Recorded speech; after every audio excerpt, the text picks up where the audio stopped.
dia, eu sou Helena Weasley e hoje eu vou apresentar o Jornal Medieval. Na edição especial de hoje vamos falar sobre a mulher na Idade Média, no caso medieval atual. Chamamos hoje a nossa especialista Lisa Farley. Bom dia, Lisa! Bom dia, Helena! Bom dia você de casa! Para falar sobre esse tema polêmico, é importante deixar claro que a mulher é submissa aos homens. Eu particularmente não gosto muito desse conceito, mas na nossa sociedade é assim. Para a igreja, a figura feminina está associada ao pecado. Por que as mulheres estão associadas ao pecado? Isso está ligado ao Gênesis, em que se vê em Eva como aquela que induz Adão ao pecado. E também ao corpo feminino, que pode levar à luxúria. Infelizmente, ela era tratada dessa forma. Mas como funcionava na família? Bom, é importante ressaltar que a mulher era subjugada. Na família, as filhas mulheres não tinham direito à herança. Essa só ia para os primogênitos homens. E quando ela se casava, ela passava a fazer parte da família do marido. E se ela ficasse viúva, ela não tinha direito à herança.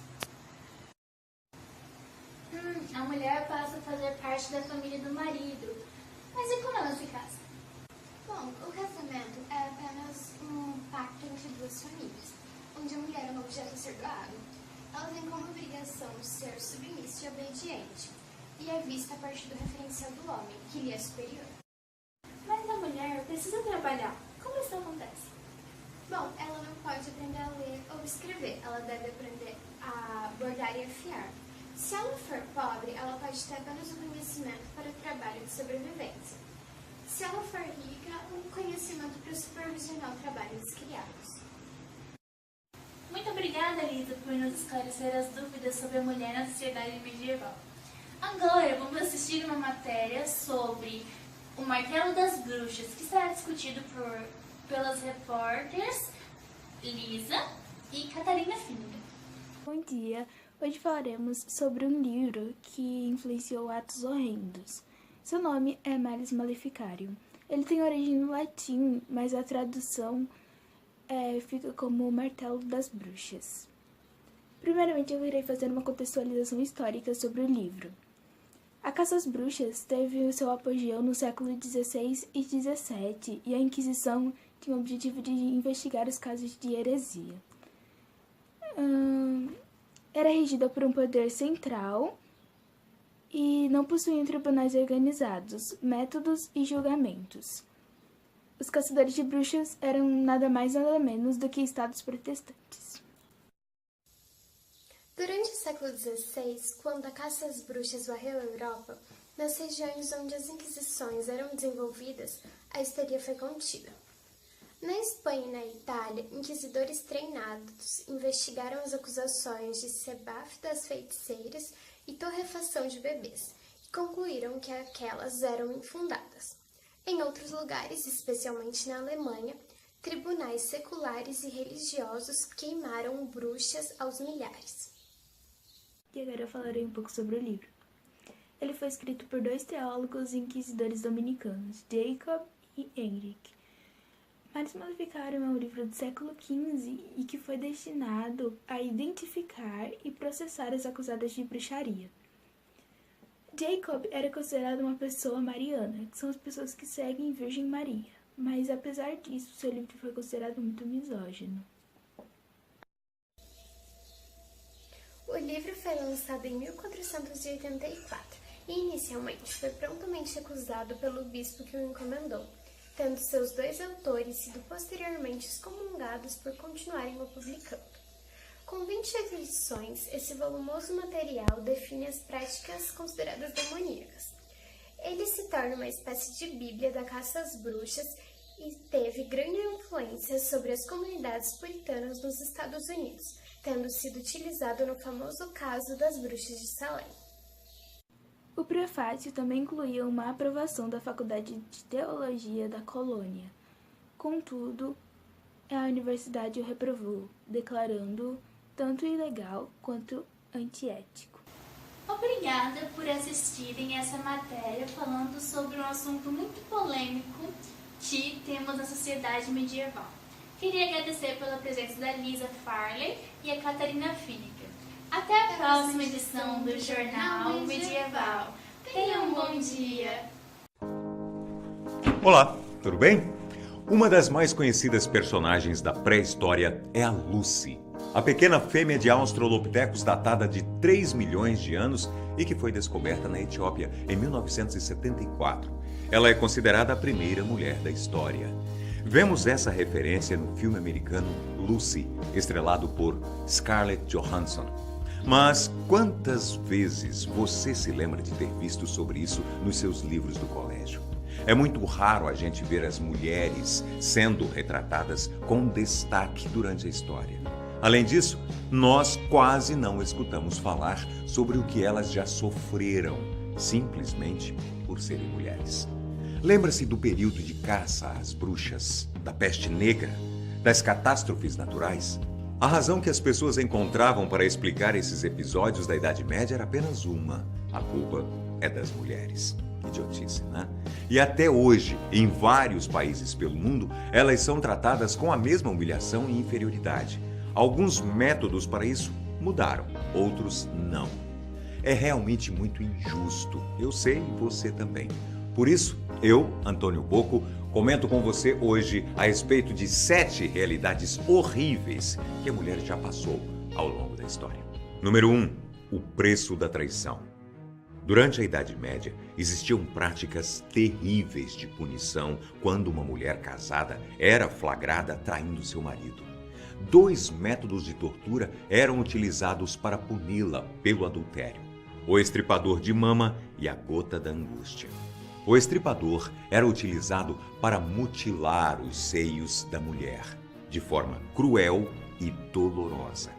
As garras desse aparelho eram utilizadas quentes ou frias sobre os seios expostos da vítima, e se ela não morresse por causa da dor, ela ficava marcada para sempre com os seus seios dilacerados. O outro aparelho era a gota da angústia e, acredite, era um método pior do que o primeiro.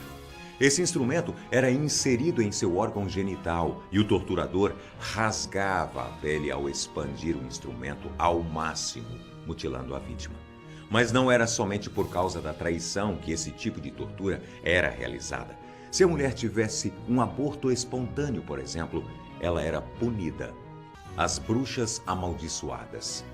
Se você já estudou sobre a Idade Média, deve ter escutado sobre a caça às bruxas, que durou mais de 4 séculos e aconteceu principalmente na Europa, até o ano de 1750. De acordo com o historiador Menschik, cerca de 9 milhões de pessoas foram acusadas, julgadas e mortas na fogueira, onde mais de 80% eram mulheres, incluindo crianças e moças. Sabe por qual motivo elas sofriam esse tipo de condenação? Eram acusadas de praticar crimes sexuais contra os homens, culpadas por se organizarem em grupos e terem poderes mágicos. Esse último fator era por causa de uma coisa tão simples e boba que é quase inacreditável ouvir algo assim. Essas mulheres tinham habilidades com plantas medicinais e, por isso, ajudavam no tratamento de doenças. Esse conhecimento despertou a ira da instituição médica masculina, que estava cada vez maior, e da Inquisição, que achou melhor eliminar as possíveis concorrentes da economia. Além disso, em uma época repleta de superstições, era preciso culpar alguém pelas catástrofes naturais e epidemias. Sobrou para as curandeiras. Quando essas mulheres eram acusadas diante do tribunal da Inquisição, elas eram presas e consideradas culpadas até provarem a sua própria inocência. O problema é que elas tinham de confessar seu pacto com o demônio. Na maioria dos casos, elas diziam desesperadas que nunca haviam feito isso. Para terem a confissão do crime, eram utilizados procedimentos de tortura nelas, como perfuração da língua, imersão em água quente, surras violentas, estupros com objetos cortantes e mutilação dos seios. Geralmente, quem insistia na sua inocência era queimada viva de qualquer forma. Já as que confessavam tinham uma morte menos dolorosa. Eram estranguladas antes de serem queimadas. Nós somos as netas de todas as bruxas que não puderam queimar. Oi, eu sou a Natália Milano e eu quero te fazer uma pergunta. Quando você pensa em bruxa, qual é a primeira imagem que vem na sua cabeça? Essa? Essa? Essa? Ou essa? Eu penso em alguma coisa tipo velha, nariguda, voando numa vassoura e dando uma risada tipo essa. Mais ou menos por aí. Que são as bruxas que a gente via nos contos de fada e nos desenhos quando era criança. E acima de tudo, essas bruxas eram sempre o quê? Más. Só que bruxaria e poderes não são necessariamente do mal. Então de onde veio esse estereótipo que a gente viu tantas vezes da bruxa má? Na Idade Média, milhares de mulheres foram presas, torturadas e queimadas na fogueira, acusadas de serem bruxas. Aí você me pergunta, quê?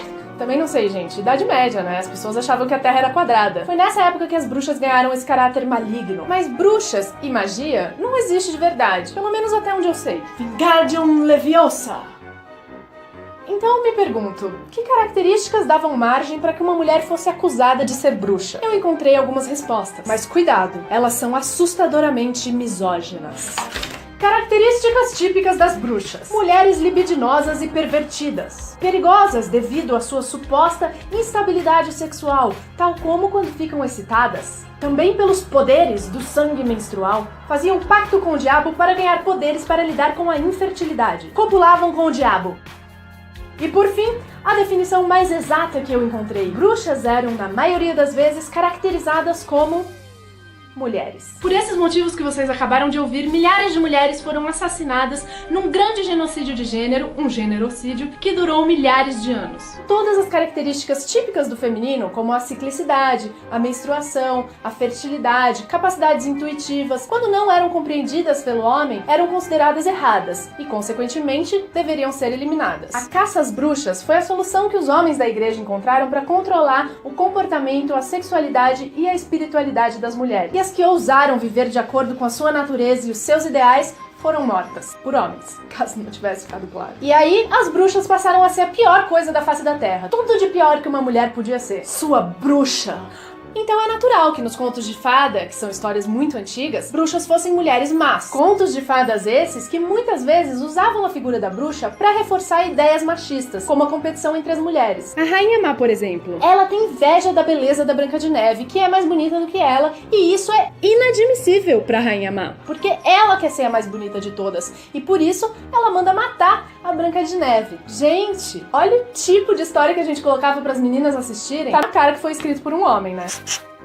Logo, podemos observar que a figura da bruxa está diretamente ligada ao machismo. A crença em bruxaria continua existindo e gera casos de violência e morte em alguns países ainda hoje. Violência ligada à bruxaria é frequentemente discutida como um assunto sério no contexto de violência contra a mulher. Em 2014, aqui do lado, no Guarujá, uma mulher foi espancada até a morte pelos vizinhos depois que uma notícia falsa se espalhou de que ela praticava magia negra. Por todos esses motivos, é importante que uma figura feminina tão estigmatizada pelo machismo seja ressignificada por nós mulheres. História a ter sua imagem destruída por slut shaming. A fórmula de Augustus para destruir uma mulher forte foi mais eficaz e profunda do que se poderia imaginar. Está sendo reproduzida até hoje. Uma professora do ensino médio fez um jogo de associação de palavras na sala de aula e quando ela falou Cleópatra, os alunos responderam rainha, Egito, puta, vagabunda. Chocada, ela pensou que Augustus provavelmente estava fazendo uma dancinha da vitória no caixão, porque 2000 anos depois a gente ainda está difamando sua história com insultos relacionados à sua fundamentalmente desconhecida e irrelevante vida sexual. Cleópatra merece ser lembrada como uma grande rainha e uma mulher incrível que, em tempos machistas, ousou acreditar em si mesma. Ela mostra como é importante a forma como a gente se enxerga e se projeta no mundo. Durante o reinado de Cleópatra, as mulheres podiam estudar, tinham direito ao divórcio e à propriedade e podiam explorar suas qualidades empresariais. Tudo isso há mais de 2000 anos. Cleópatra provavelmente sabia falar 10 ou 12 línguas e ficou famosa por conduzir encontros diplomáticos na língua de seus interlocutores. Tinha um nariz grande e gostava dessa característica, que fazia parte da sua beleza e foi fielmente representada no perfil de suas moedas. Que faz com que o Cerrado esteja sendo destruído, que a Amazônia esteja sendo destruída. Quem se atreve? Esse choro é de fúria de todas nós. Quem se atreve a dizer que mulher não trabalha com mulher, que mulher não é amiga de mulher, que a gente só compete. Quando estamos juntas e sabemos disso, as nossas menstruações se alinham. Se isso não é para a gente ficar junto, eu não sei o que é.